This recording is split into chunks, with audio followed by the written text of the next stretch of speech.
سامنے رکھتے ہوئے خطاب فرمائیں۔ ویسے اعلان کیا گیا ہے 1 بجے تک یہ پروگرام چلے گا انشاءاللہ۔ حضرت کو جتنا شرح صدر ہو، کوئی وقت کی قید نہیں ہے۔ ویسے نماز ظہر 2 بجے یہاں پر ہے۔ میں خواتین سے بھی اور بڑی جو طالبات ہیں ان طالبات سے بھی میں خواہش کرتا ہوں کہ وہ انتہائی ادب کے ساتھ، خاموشی کے ساتھ بیٹھ کر بیان کو سماعت فرمائیں۔ یہ چھوٹے جو طالبات ہیں وہ طالبات اوپر چلے جائیں، اوپر جا کر وہاں پر خواتین جو باجیاں وہاں پر ہیں باجیوں کے ساتھ بیٹھ کر طالبات چلے جائیں۔ ہاں بیٹھ جاؤ، یہیں پہ بیٹھو۔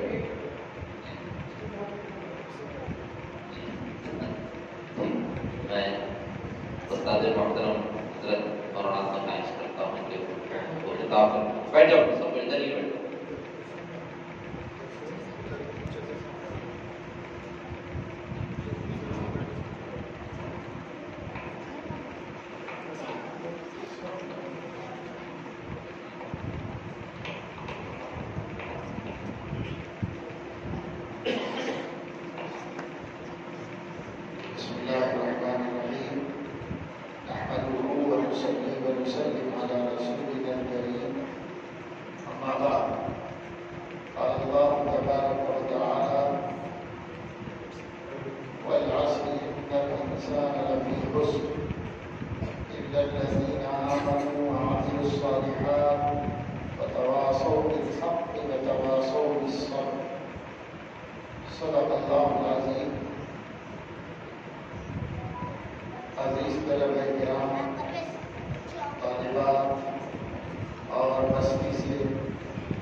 صبح اٹھنے سے لے کے رات کو سونے تک جو کچھ ہم کرتے ہیں، چھوٹے ہو یا بڑے، مرد ہو یا عورت، امیر ہو کہ غریب، پڑھا لکھا ہو کہ ان پڑھ، ہر انسان خدا کو اپنی زندگی کا امتحان دے رہا ہے۔ اپنی آخرت بنا رہا ہے یا اپنی آخرت کو برباد کر رہا ہے، غارت کر رہا ہے۔ حدیث شریف میں آتا ہے کل الناس یغدو، سب لوگ صبح کرتے ہیں، یعنی صبح کو اٹھتے ہیں، جاگتے ہیں، فبائع نفسہ، پھر اٹھ کر کے اپنے آپ کو بیچتے ہیں، اپنے آپ کا سودا کرتے ہیں، فموبقہ او مہلکہ، کوئی کامیاب ہوتا ہے، کوئی ہلاک ہو جاتا ہے، کوئی کامیاب ہوتا ہے، کوئی فلاح پا جاتا ہے۔ اس لیے زندگی میں ہر دن ہمارا امتحان ہے، صبح اٹھ کے ہی شروع ہو جاتا ہے امتحان۔ آدمی اللہ تعالیٰ سے معاملہ کرتا ہے، اپنے نفس کا یعنی اپنے آپ کا سودا کرتا ہے، اپنے اعمال کو اللہ کے حوالے کر کے اللہ تبارک و تعالی شانہ سے اس کی رضا، اس کی نعمت، اس کی جنت لیتا ہے۔ یا پھر اللہ کو ناراض کر کے اس کا غضب اور اس کا عذاب مول لیتا ہے۔ دونوں میں سے کوئی ایک کام ہوتا ہے، یا تو اپنے کو نجات دلایا آج دن بھر کی سرگرمیوں سے، یا اپنے کو ہلاکت میں ڈال دیا۔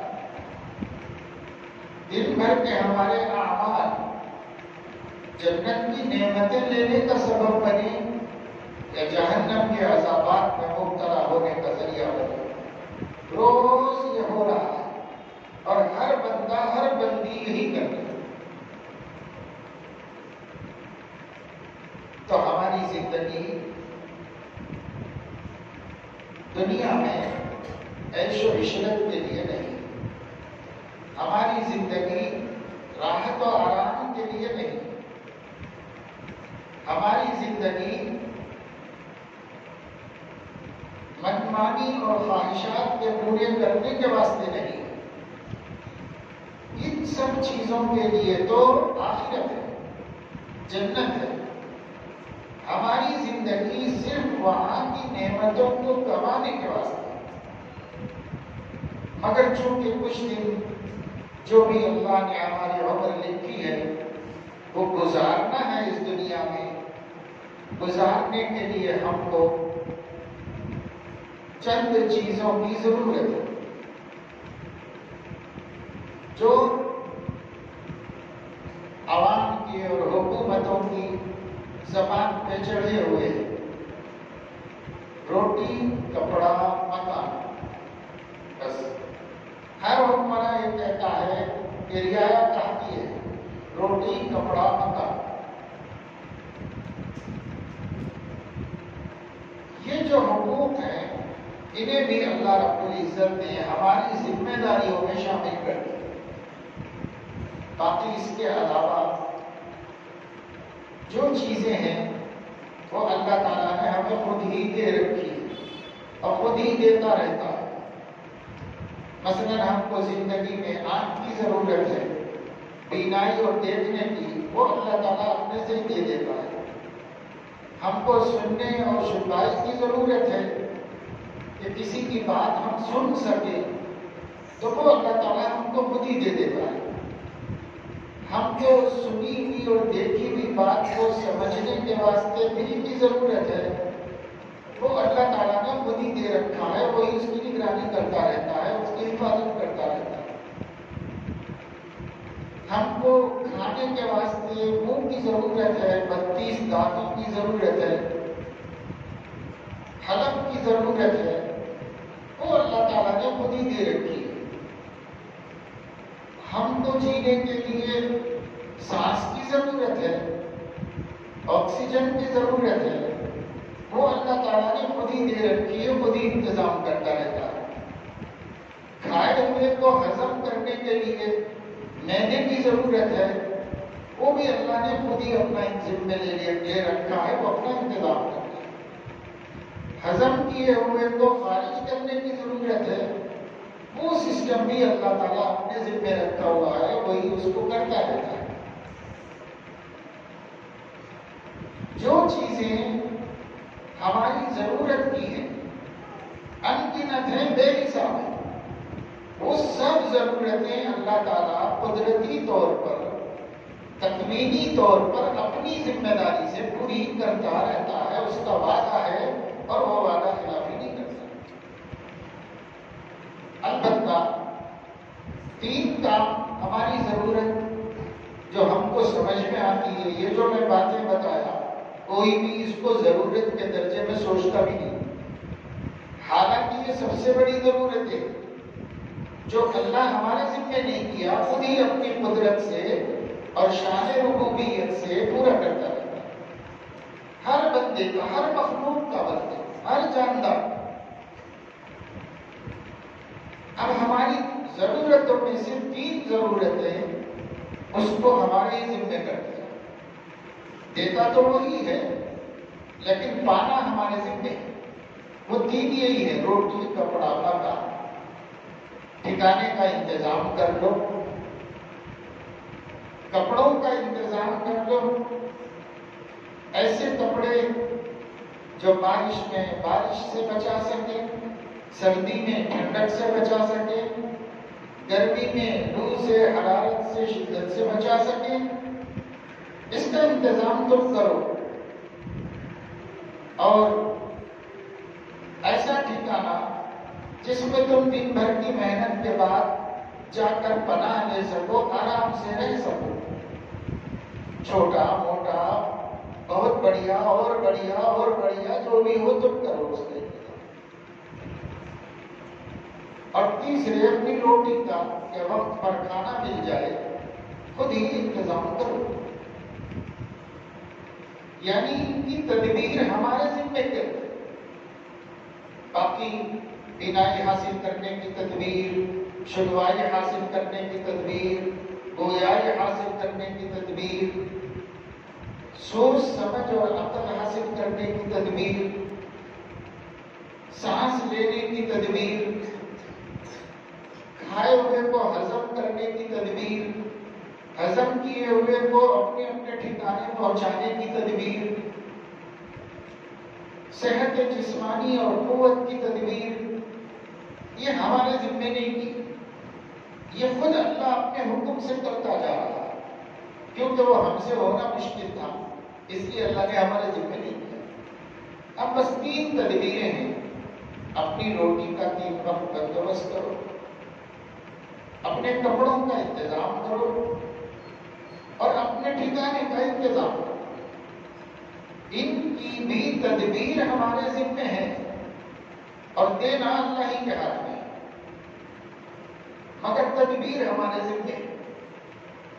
تو دیکھو اس دنیا میں رہنا تھا اور رہنے کے واسطے ضرورتیں کتنی تھیں، ان گنت بے حساب ضرورتیں تھیں ہماری اس دنیا میں جینے کے واسطے بھی، لیکن ان ان گنت بے شمار ضرورتوں کو بھی اللہ نے ہمارے حوالے نہیں کیا، اپنے ذمے لے لیا تاکہ ہمارا ٹائم بچے، اور ہمارے ذمے بہت مختصر سا کام دیا۔ تو اب ہماری ذمہ داری یہ ہے کہ ہم باقی اوقات کو کیا کریں، تو باقی سارا وقت جو ہے وہ اپنی آخرت بنانے کے لیے استعمال کریں، یہ ہماری ذمہ داری ہے۔ اس لیے ہر مومن کو چاہیے کہ ہم اپنی آخرت بنانے کا احساس اور فکر زندہ رکھیں، یہ نہ سمجھیں کہ بس کھا پی لیں، پہن لیں، خواہشات پوری کر لیں تو ہماری زندگی کا مقصد حاصل ہو گیا، یہ نہیں ہے زندگی کا مقصد۔ زندگی میں یہ سب چیزیں تو صرف زندگی آسانی سے گزرنے کے واسطے مقصد نہیں ہے، مقصد دنیا میں رہنا بھی نہیں ہے، مقصد صرف آخرت کو بنا لینا یہاں رہنے کے زمانے میں۔ ہم جب تک زندہ ہیں وہ کام کر سکتے ہیں جس سے ہماری آخرت بن جائے۔ آخرت کیسے بنتی ہے؟ تو اعمال صالحہ سے بنتی ہے۔ اعمال صالحہ کس کو کہتے ہیں؟ تو اللہ تبارک و تعالی شانہ نے اپنے نبی کے ذریعے جو اچھے اچھے کام ہمیں سکھائے ہیں وہ اچھے اعمال ہیں، ان کو ہی عربی میں اعمال صالحہ کہتے ہیں۔ اور جن کاموں کو برا قرار دے کر، مذمت بیان کر کے اس سے رکنے کا ہمیں حکم دیا گیا ہے، چھوڑ دینے کا حکم دیا گیا ہے، وہ کام چھوڑ دینا، یہ برے اعمال ہیں، اعمال سیئہ ہیں، اس سے بچنا۔ تو کچھ احکام کرنے کے ہیں، اس پر عمل کرنا، کچھ احکام چھوڑنے کے ہیں، انہیں چھوڑ دینا، یہی دو زندگی میں آخرت بنانے کا ذریعہ ہے۔ جو شخص کرنے کے کام نہیں کرتا وہ اپنی آخرت برباد کرتا ہے، جو شخص نہیں کرنے کے کام کرتا وہ اپنی آخرت برباد کرتا ہے۔ اس لیے ہمیں کرنے کے کام کرنا چاہیے، نہیں کرنے کے کام نہیں کرنا چاہیے، چھوڑ دینا چاہیے۔ اسی کا نام آخرت بنانا ہے، اسی کا نام موت کی تیاری کرنا ہے، اسی کا نام قبر کی روشنی حاصل کرنا ہے، حشر کا حساب کتاب کو سہل بنانا ہے، اور زراعت پر سے عافیت سے گزر جانے کا سامان کرنا ہے، اور جنت میں جا کر پھر سکون سے ہماری زندگی ہمیشہ ہمیشہ کی زندگی گزارنا ہے، اس کے لیے قربانیاں دینا ہے۔ ایک بزرگ فرماتے ہیں پہلے غفلت یہ تیری ہستی ہے، تیری ہستی یعنی ہماری زندگی غفلت کے واسطے نہیں دی، لاپرواہی برتنے کے واسطے نہیں، پہلے غفلت یہ تیری ہستی نہیں، دیکھ جنت اس قدر سستی نہیں، رہ گزر دنیا ہے یہ بستی نہیں، جائے عیش و عشرت و مستی نہیں، ایک دن مرنا ہے آخر موت ہے، کر لے جو کرنا ہے آخر موت۔ کبھی ہماری زندگی کا مقصد جینا نہیں، ایک دن مرنا ہے سب کو، کوئی بھی نہیں جیا دنیا میں۔ ہمارے جد امجد آدم علیہ السلام آئے اور وہ بھی چلے گئے، ہماری ملت کے امام حضرت ابراہیم آئے وہ بھی چلے گئے، ہمارے محبوب اور پیارے نبی امام الانبیاء صلی اللہ علیہ وسلم آئے اور وہ بھی چلے گئے۔ کون رہا دنیا میں؟ کوئی نیک آدمی بھی بچا کیا؟ سب گئے، اچھے بھی گئے برے بھی گئے۔ فرعون بہت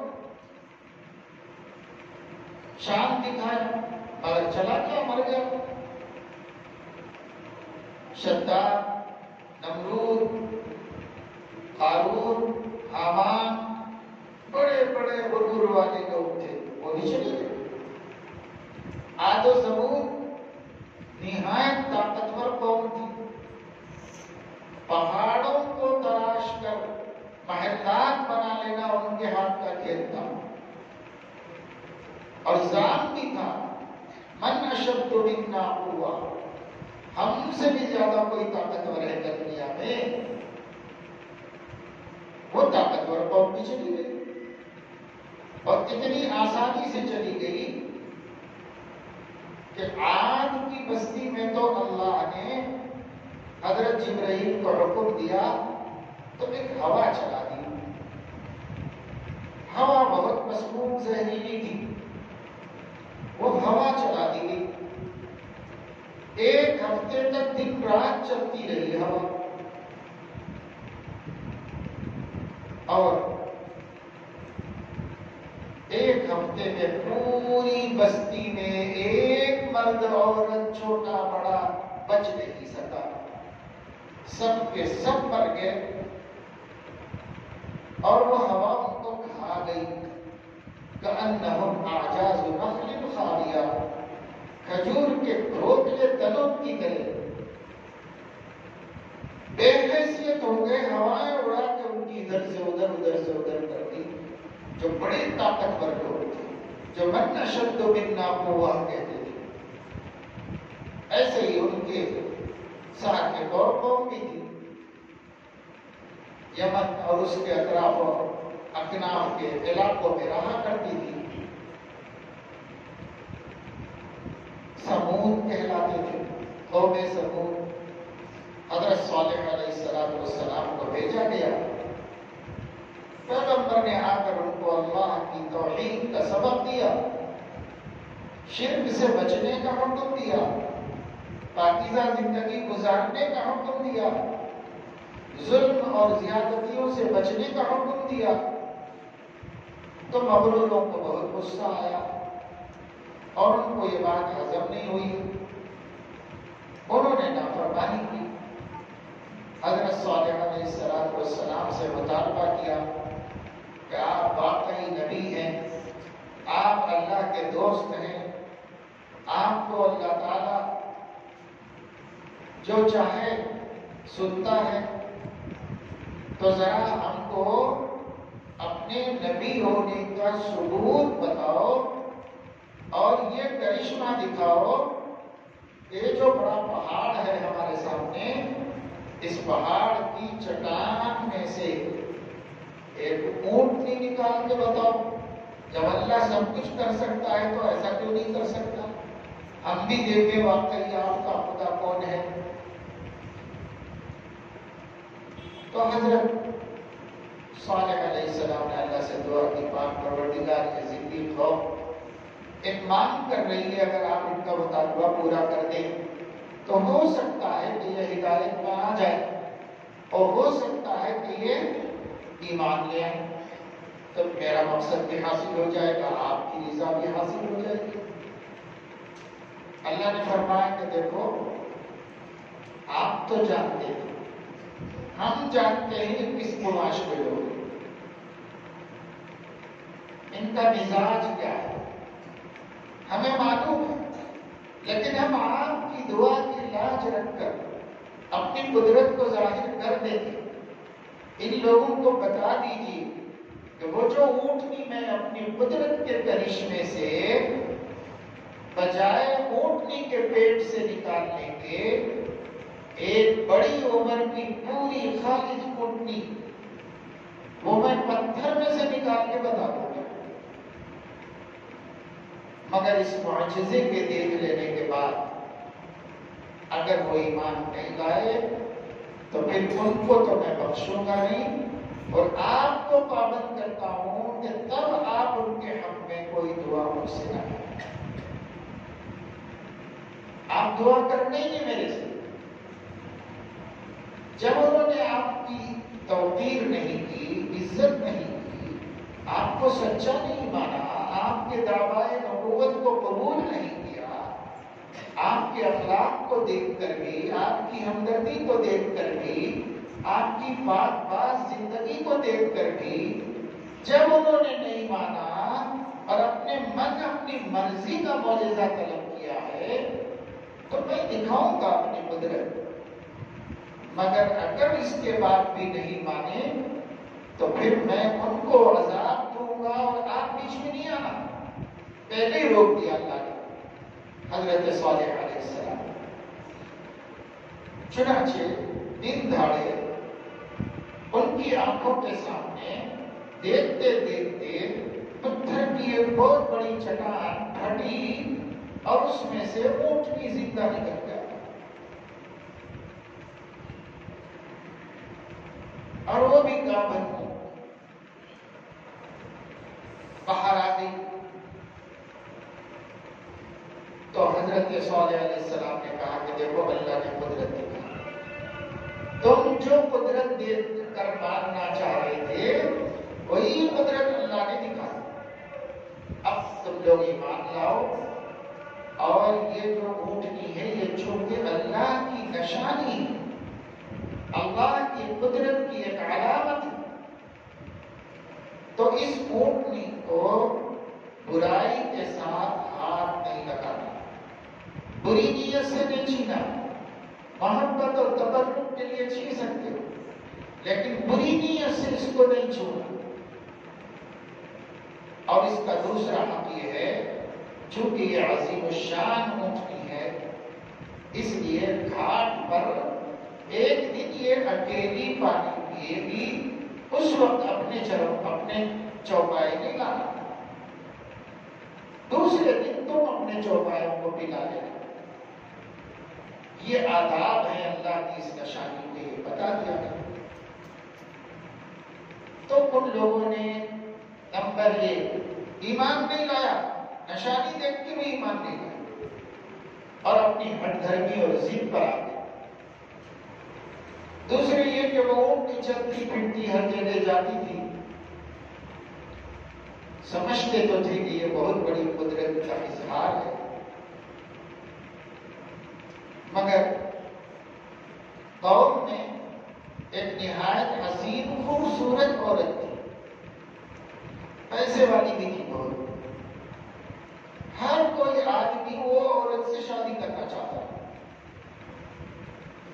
کیونکہ وہ حسن و جمال میں بھی یکتا تھی اور مال و دولت میں بھی یکتا تھی. دونوں چیزیں مل جائیں گے اگر اس سے شادی کریں. لوگ پیغام دیتے رہتے تھے اس کو، وہ ٹھکراتی رہتی تھی غرور کی وجہ سے. مگر اس وقت اس ملعون اور خسیس عورت نے یہ اعلان کر دیا کہ جو نوجوان بھی ہمت کر کے اس اونٹنی کو قتل کر دے تو میں اس سے شادی بھی کر لوں گی اور اپنا سارا مال اس کو دے دوں. بس ایک بد نصیب چکر میں آ گیا. حسینہ بھی مل جائے گی اور دولت بھی مل جائے گی، اس چکر میں آ گیا. اور اس چکر میں آ کر اس نے اللہ کی اس نشانی کی پونچھیں کاٹ ڈالی اور اسے قتل کر دیا.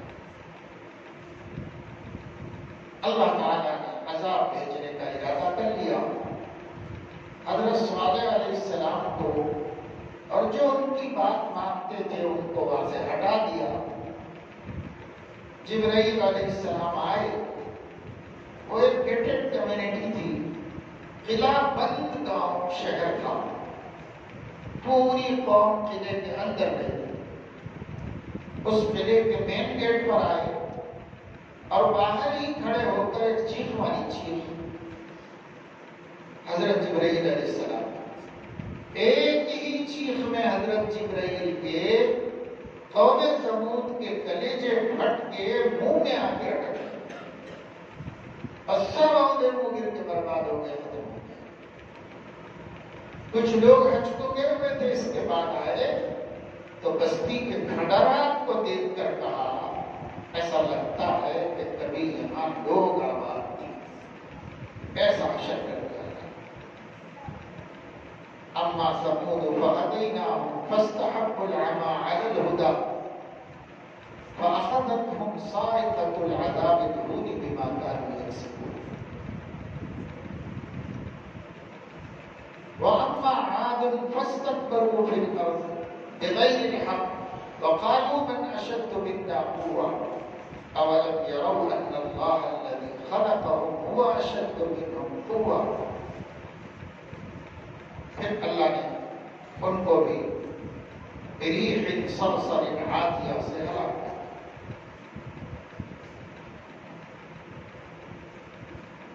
تو دیکھو دنیا میں کیسے کیسے طاقتور لوگ تھے وہ بھی مرے، اور دنیا میں کیسے کیسے حکمراں تھے وہ بھی مرے، کیسے کیسے مغرور تھے وہ بھی مرے، اور کیسے کیسے شریف و نیک لوگ تھے وہ بھی مرے. اولیاء اللہ تھے، قطب غوث تھے، وہ بھی گزر گئے دنیا سے. نہ جنید بغدادی رہے، نہ بایزید بستامی رہے، نہ پیران پیر رہے، نہ سید احمد کبیر رفاعی رہے، نہ حسن بصری رہے، کوئی بھی نہیں رہے، سب گئے دنیا سے. انبیاء علیہ السلام بھی چلے گئے. ہمارے نبی سب سے آخری نبی ہیں، وہ بھی اس دنیا سے چلے گئے. تو اب کس کو رہنا ہے دنیا میں؟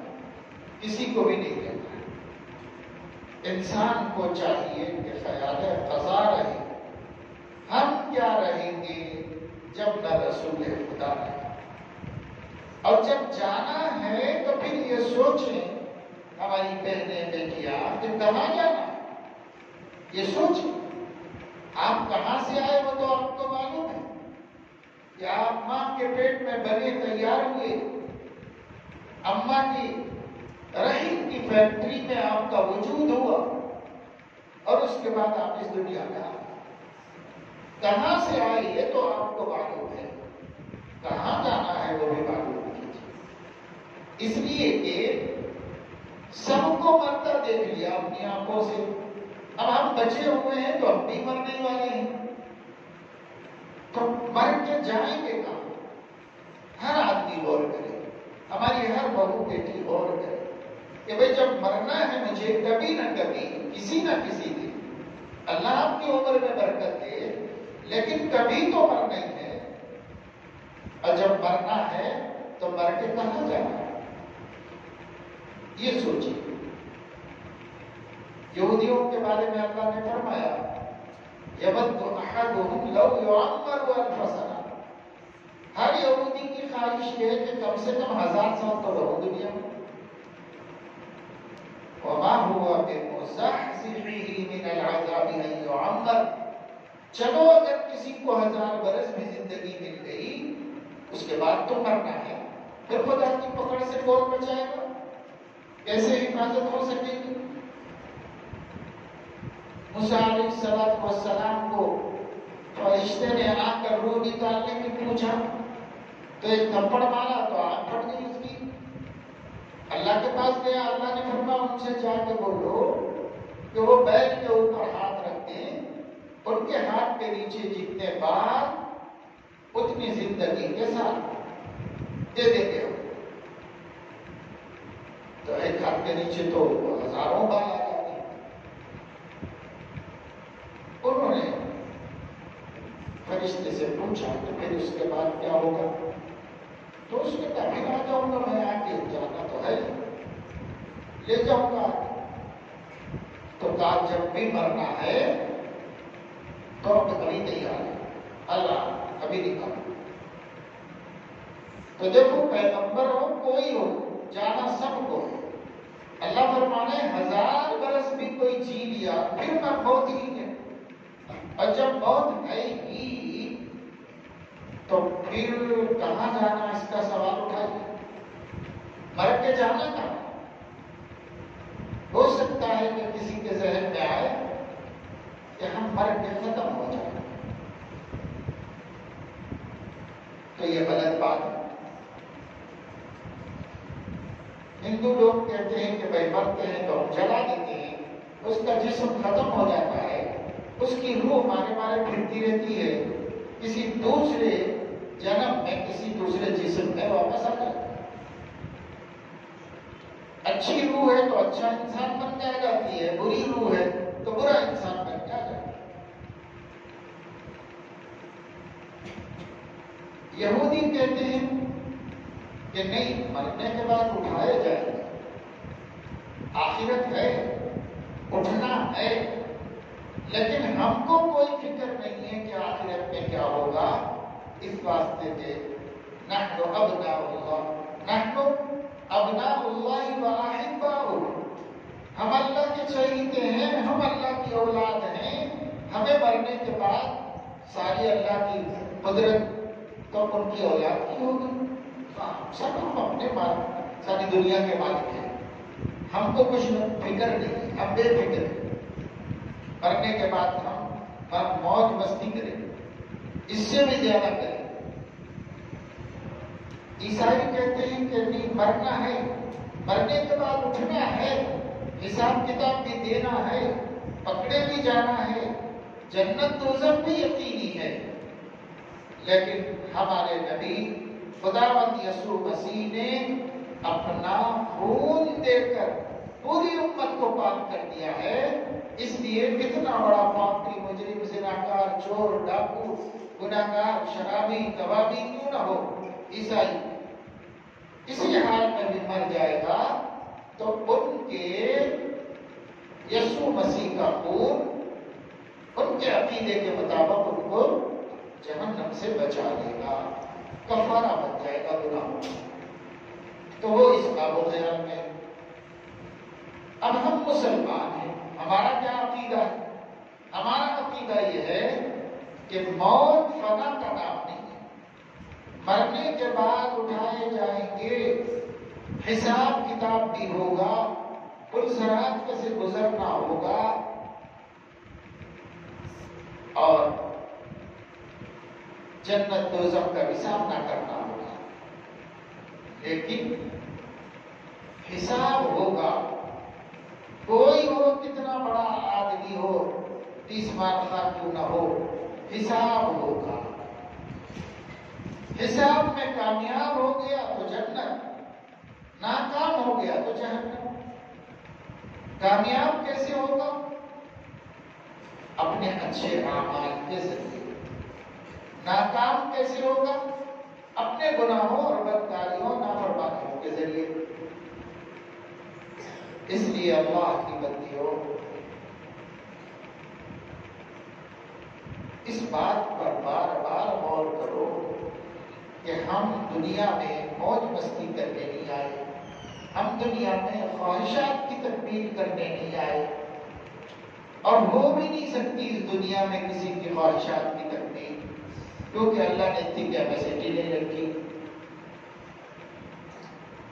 دنیا والے بڑھ کے کھاتے ہیں تو پیٹ میں درد شروع ہوتا ہے، شام میں بولتے ہیں ارے نہیں بھائی میرے بھوک ہی نہیں لگی، بول کے نہیں کھا سکتے.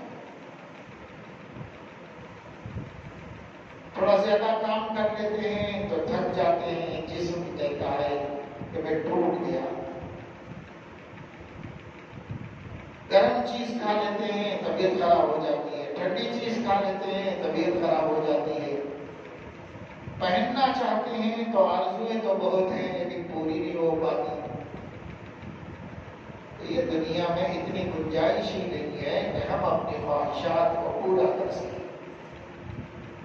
خواہشات کے پورا کرنے کی جگہ جنت ہے. وَلَكُمْ فِيهَا مَا تَشْتَهِيهِ الْأَنفُسُ وَتَلَذُّ الْأَعْيُنُ. سب وہیں پر ہے جہاں کچھ بھی.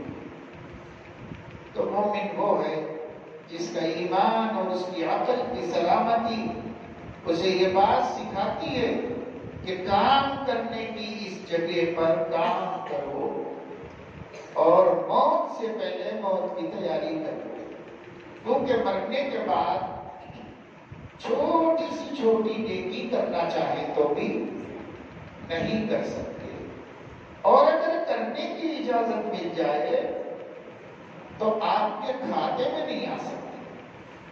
بس وہ اپنی سکون کے لیے اجازت مل سکتی.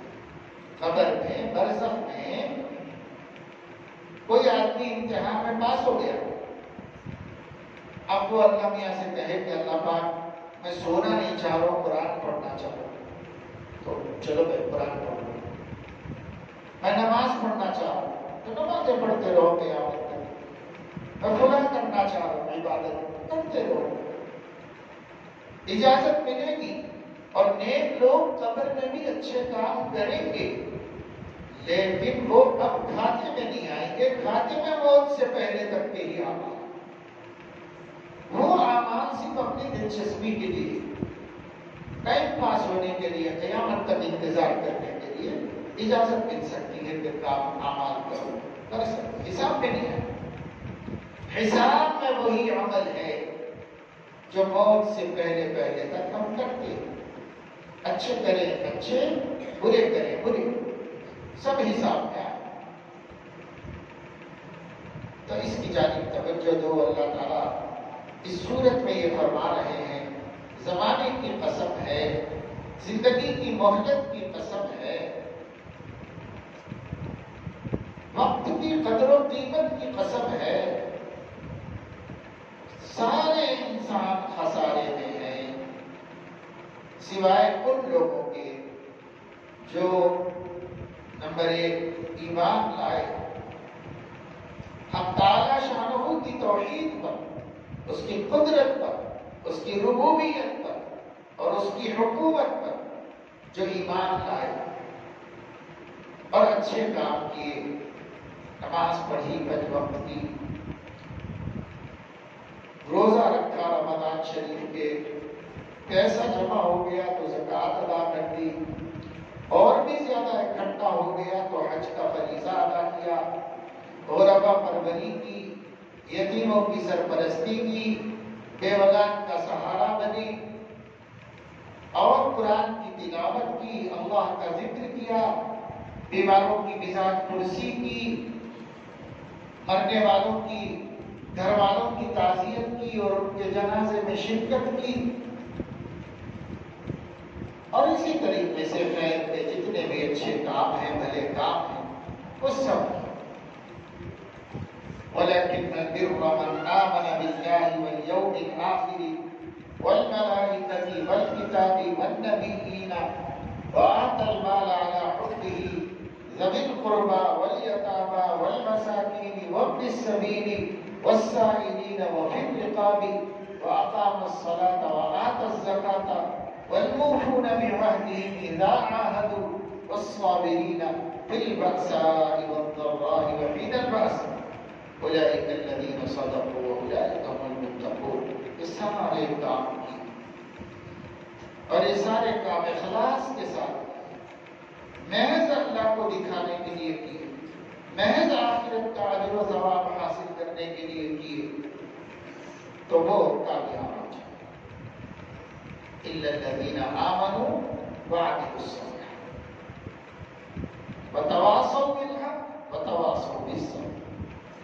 لوگوں کو حق بات بتاتے رہے اور لوگوں کو ہمت دلا کر دین پر جماتے رہے، خود بھی جمے رہے تو وہ نجات پائے گا، اور جو ایسا نہیں کرے گا وہ نجات نہیں پا سکتا، جہنم کے عذاب سے بچ نہیں سکتا، جنت کی نعمتوں کا حقدار نہیں ہو سکتا.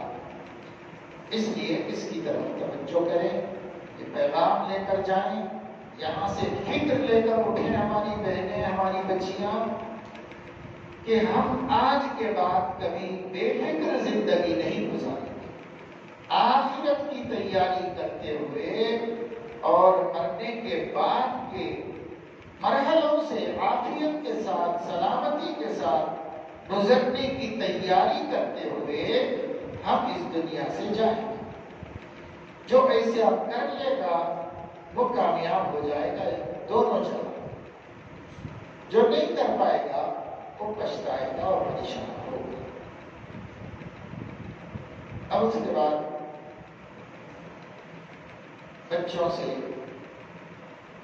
جو یہاں کلاس چھوڑ کے آج بیٹھے ہوئے ہیں اجتماع میں، یہ کہنا ہے کہ آپ لوگ اپنے اپنے گھروں سے والدین کو چھوڑ کر، گھر کی راحت کو چھوڑ کر، آرام کو چھوڑ کر، اچھے کھانے چھوڑ کر مدرسے میں آ کے دارالعلوم میں رہ رہے ہیں، اور کچھ طلبا روز آ کے پڑھ کر جا رہے ہیں. طلبا یا طالبات یہ بہت بڑی قربانی دے. ماں باپ نے بھی آپ کی بہت بڑی قربانی دی. کوئی بھی اماں بابا بچوں کو دور کرنا نہیں چاہتے آنکھوں سے، ہمیشہ آنکھوں کے سامنے رکھنا چاہتے ہیں. بوڑھے ہو گئے، ضعیف ہو گئے، اور بیٹا بھی ضعیف ہو گیا تو بھی ماں باپ بچوں کو آنکھوں کے سامنے ہی دیکھنا چاہتے ہیں، اپنے سامنے ہی رکھنا چاہتے ہیں. لیکن ایسی چھوٹی چھوٹی عمر میں کہاں آپ لوگوں کا گھر اور کہاں مدرسہ اشاعت ہو. مگر ماں باپ نے سینے پہ پتھر باندھ دیے اور علم کے خاطر میرا بچہ حافظ قرآن بنے گا، میرا بچہ عالم دین بنے گا، بڑا گھٹ کر کے کلیجے کو، بڑا دل مضبوط کر کے آپ لوگوں کو یہاں بھیجا. تو آپ لوگوں کی بڑی ذمہ داری بنتی ہے کہ اپنا وقت خراب مت کرو. جتنی محنت کر سکتے ہو اتنی محنت کر کے علم حاصل کرو، ترقی کرو، آگے بڑھو. اور دوسری چیز پابندی کرو. بورڈنگ کے بچوں کو تو چھٹی ملی تو جا سکتے، لیکن جو بچے روز آتے جاتے ہیں، کبھی آتے ہیں کبھی ڈبا مارتے ہیں، ناغہ کرتے ہیں، ناغہ کرو، پابندی کرو. علم میں پابندی ہی سے برکت ہوتی ہے. دو باتیں ہو گئی، اور تیسری بات یہ ہے کہ صاف ستھرے رہو. ہمیشہ طالب علموں کو صاف ستھرے رہنا چاہیے، اس لیے کہ قرآن پاکیزہ پروردگار کا پاکیزہ کلام ہے. جو پاک باز نبی کے قلب مبارک پر اتارا گیا ہے وہ آپ پڑھ رہے ہو تو آپ کو بھی پاک رہنا ہے.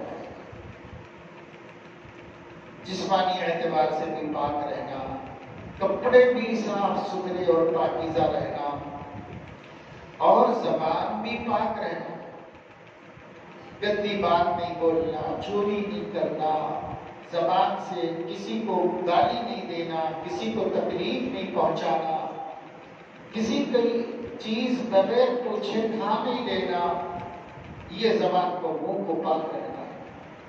پاک پروردگار کا پاک کلام پڑھنا ہے تو منہ بھی پاک ہونا، کیونکہ منہ سے قرآن پڑھنا پڑتا ہے۔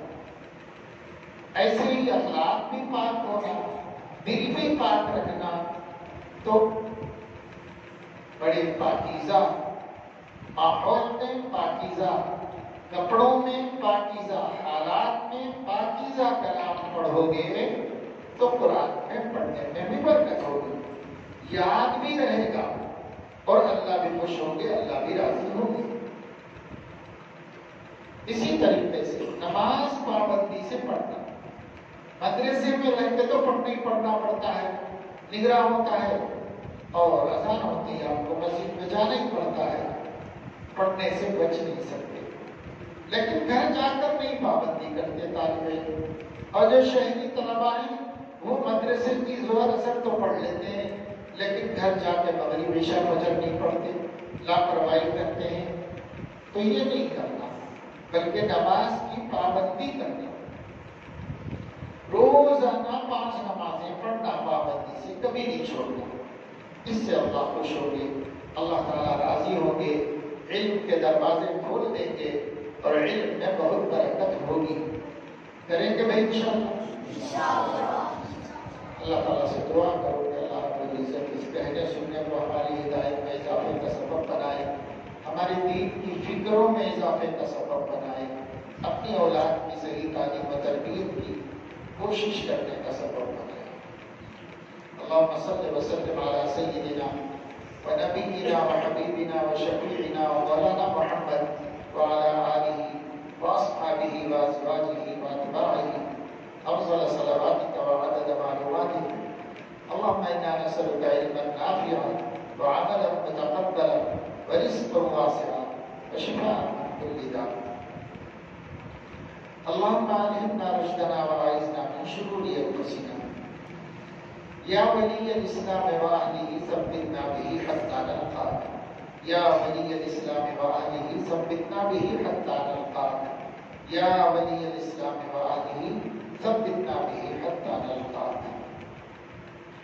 اے اللہ اپنے کرم سے ہمارے گناہوں کو معاف فرما، ہماری خطاؤں لغزشوں کو درگزر فرما، ہم سب کو صراط مستقیم پر استقامت نصیب فرما، ہر خطرے سے، ہر فتنے سے، ہر فرقے سے، ہر گمراہی کی دعوت سے ہماری عورتوں اور ہمارے بچوں کی حفاظت فرما، پوری امت مسلمہ کی حفاظت فرما۔